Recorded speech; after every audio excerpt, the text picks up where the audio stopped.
अक्सर हम नौकरी तो करते हैं, पर क्या हम अपने उन कानूनी हकों के बारे में जानते हैं जो हमें मिले हुए हैं? आज हम ऐसे ही 7 बहुत जरूरी अधिकारों पर बात करेंगे जो किसी भी कर्मचारी की सैलरी, जॉब और भविष्य की सुरक्षा के लिए बेहद अहम है। तो सवाल ये है कि वो कौन से अधिकार हैं जो हैं तो बहुत जरूरी, पर अक्सर हम उन पर ध्यान ही नहीं देते। चलिए इसे समझते हैं, क्योंकि अपने हक की सही जानकारी होना ही सबसे बड़ी ताकत है। तो आज हम अपनी बात शुरू करेंगे एक कर्मचारी की फाइनेंशियल सिक्योरिटी से। फिर देखेंगे कि करियर के अलग अलग स्टेज पर क्या अधिकार मिलते हैं, उचित वेतन के बारे में जानेंगे और आखिर में समझेंगे कि नौकरी से निकाले जाने के क्या नियम होते हैं।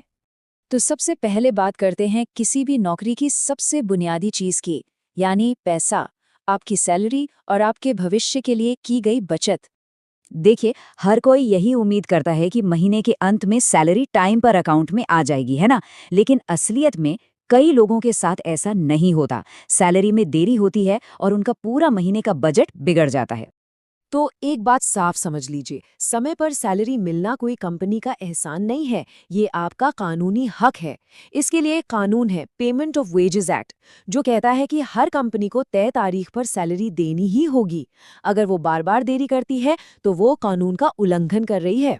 सैलरी के बाद आती है आपके भविष्य की सुरक्षा की बात, यानी आपका पीएफ या प्रोविडेंट फंड। और यहाँ एक बहुत जरूरी बात याद रखने वाली है, पीएफ का पैसा आपका है, कंपनी का नहीं। कंपनी इसे किसी भी हालत में रोक नहीं सकती। नौकरी छोड़ने के बाद भी ये पैसा आपका ही है, जिसे आप आसानी से निकाल सकते हैं या नई नौकरी में ट्रांसफर करवा सकते हैं। अच्छा, अब बात करते हैं करियर के उन 2 पड़ावों की, जहां लोग अक्सर थोड़ा कंफ्यूज्ड और कह सकते हैं थोड़ा डरा हुआ महसूस करते हैं। एक नौकरी की शुरुआत यानी प्रोबेशन, और दूसरा नौकरी का अंत यानी इस्तीफा। एक बहुत बड़ा मिथक है, एक गलतफहमी है कि प्रोबेशन पीरियड में किसी कर्मचारी का कोई अधिकार नहीं होता और कंपनी जब चाहे उसे निकाल सकती है। पर क्या ये सच है? जी नहीं, ये बात बिल्कुल भी सच नहीं है।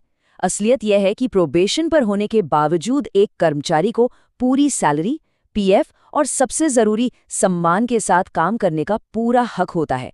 प्रोबेशन का मतलब अधिकारों का न होना नहीं है।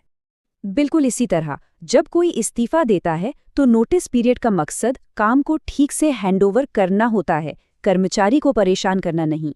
एक बार आपने अपना हैंडओवर पूरा कर दिया तो कंपनी की जिम्मेदारी बनती है कि वो आपको समय पर रिलीव करे।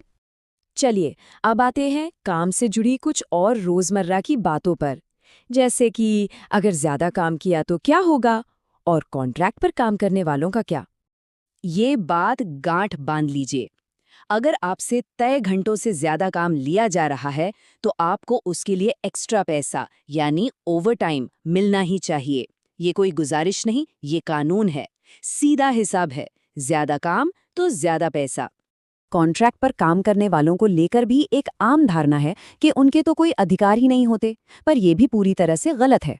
कानून के मुताबिक कॉन्ट्रैक्ट कर्मचारियों को भी समय पर सैलरी, काम की जगह पर सुरक्षा और दूसरे जरूरी लाभ पाने का पूरा हक है।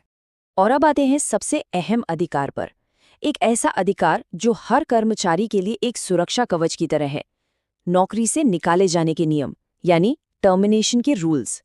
ये एक ऐसा सवाल है जो शायद हर किसी के मन में कभी ना कभी आता है।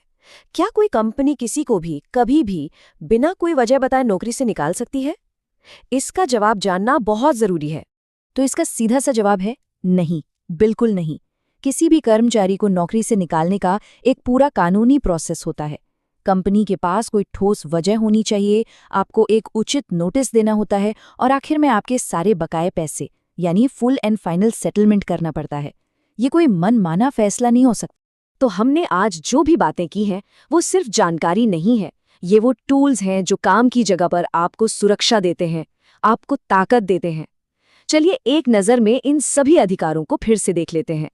तो ये है वो 7 जरूरी अधिकार, समय पर सैलरी, आपके पीएफ पर आपका पूरा कंट्रोल, प्रोबेशन के दौरान भी पूरे अधिकार, ओवरटाइम का पैसा, बिना परेशानी के इस्तीफा देने का हक, कॉन्ट्रैक्ट पर काम करने वालों के लिए सुरक्षा और नौकरी से निकाले जाने की एक निष्पक्ष प्रक्रिया।